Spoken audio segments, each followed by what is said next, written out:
Hello friends, welcome to my channel. ఈరోజు మళ్ళీ నేను కొత్త వీడియోతో వచ్చేసాను. ఈరోజు నేను ఏం చెప్పబోతున్నానంటే పిక్సెల్ ల్యాబ్ యాప్లోని థంబ్నెయిల్ ఎలా ఎడిట్ చేయాలో చెప్తాను. So first pixel lab app open చేసుకుంటాం కదా. ఈ పిక్సెల్ ల్యాబ్ యాప్లోని మనం ముందు ఏదైనా ఎడిట్ చేసుకుంటే ఆ ఎడిట్ మళ్ళీ కంటిన్యూ చేసుకోవచ్చు పిక్సెల్ ల్యాబ్ యాప్లోని. సో నేనైతే ఈ ఎడిట్ స్టార్టింగ్ నుంచి చేస్తాను. జాగ్రత్తగా చూడండి, స్కిప్ చేయకుండా చూడండి వీడియో. ఫస్ట్ పైన ప్లస్ సింబల్ ఉన్నది కదా, ఆ ప్లస్ సింబల్ నొక్కండి. ఆ ప్లస్ సింబల్ నొక్కి ఫ్రమ్ గ్యాలరీ నొక్కండి. ఫ్రమ్ గ్యాలరీ నొక్కిన తర్వాత మై ఫైల్స్లోకి వెళ్తుంది. ఆ తర్వాత మీరు గ్యాలరీకి వెళ్ళాలన్నా వెళ్ళచ్చు. సో గ్యాలరీకి నేను వెళ్ళా కదా, అలాగా పిక్చర్స్ ఆల్బమ్స్ అలాగే వెళ్ళచ్చు. నేను ఇది ఇలా పెట్టుకుంటాను. పెట్టుకొని క్రాప్ చేస్తాను. క్రాప్ చేసి ఓకే ఇలా పెట్టుకుంటా కదా.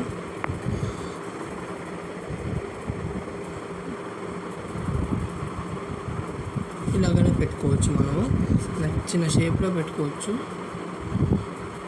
నేను ఇలా పెట్టుకుంటాను. ఈ వీడియోలో నేను థంబ్నెయిల్ ఎలా సెట్ చేయాలో కూడా చెప్తాను, ఓకేనా. ఆ తర్వాత మళ్ళీ ఫ్రమ్ గ్యాలరీ నొక్కి ఏదో ఒకటి బ్లాక్ కలర్ బ్యాక్గ్రౌండ్ తీసుకొని క్రాప్ చేసుకోండి. సో బ్లాక్ కలర్ బ్యాక్గ్రౌండ్ అనేది తీసుకొని క్రాప్ చేసుకొని టిక్ పెట్టుకొని ఇక్కడ ఇది కిందకి పెద్దది చేసుకోండి. నాకు బ్లాక్ కలర్ బ్యాక్గ్రౌండ్ సెట్ అవ్వాలి కదా, సో ఇలా పెడతారు కదా. సో ఎంత ఒకేలాగా అయింది కదా. ఇప్పుడు టెక్స్ట్ నొక్కండి. పైన ప్లస్ సింబల్ నొక్కి టెక్స్ట్ నొక్కండి. టెక్స్ట్ నొక్కిన తర్వాత ఇక్కడ న్యూ టెక్స్ట్ వస్తుంది కదా. న్యూ టెక్స్ట్ అని వచ్చిన తర్వాత కిందన ఏ అని ఉంటుంది కదా, కిందన బాటంలో చూడండి. ఓకే, ఇలా నొక్కుతున్నా కదా, ఏ ఉన్నది కదా. ఈ ఏ దగ్గరికి వెళ్ళిన తర్వాత స్టార్టింగ్లో ఎడిట్ ఉన్నది. ఎడిట్ నొక్కిన తర్వాత ఇలా వస్తుంది న్యూ టెక్స్ట్ అని. సో నేను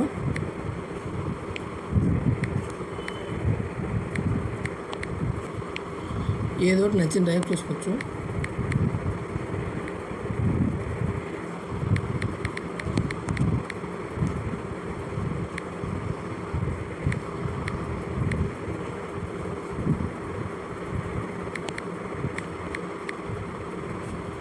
entry ringtone, entry BGM ringtone type చేసుకుంటాను నేను.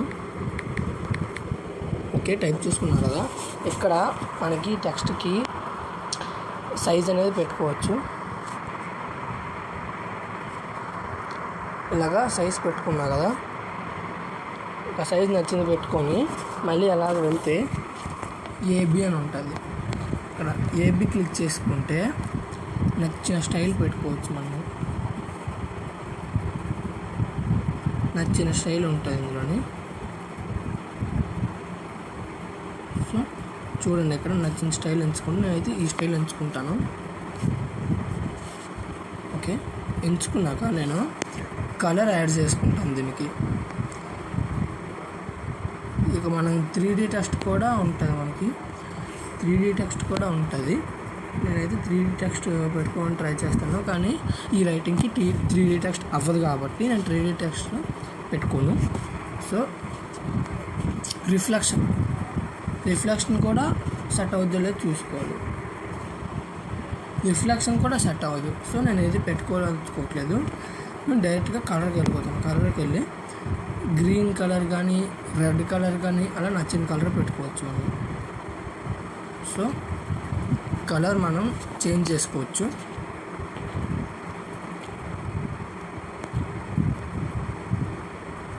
సో ఇలా పెట్టుకుంటాం కదా. నేనైతే ఈ కలర్ పెట్టుకుంటాను జస్ట్ శాంపుల్కి. ఇలా పెట్టుకున్నా కదా. ఆ తర్వాత మీకు ఓకే అంటే సేవ్ నొక్కి సేవ్ యాజ్ ఇమేజ్ అని సేవ్ చేసుకోండి. సేవ్ టు గ్యాలరీ నొక్కండి. ఇక్కడ డైమెన్షన్స్, ఇమేజ్ ఫార్మాట్ అవన్నీ మీకు నచ్చింది ఎంచుకోండి. క్విక్ షేర్ అవన్నీ ఉంటాయి.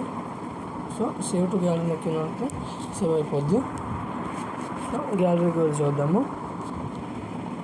గ్యాలరీలో పిక్సెల్ ల్యాబ్ అని ఉంటుంది చూడండి. యాజ్ ఇట్ ఈజ్ క్వాలిటీ ఉన్నది, సూపర్గా ఉన్నది.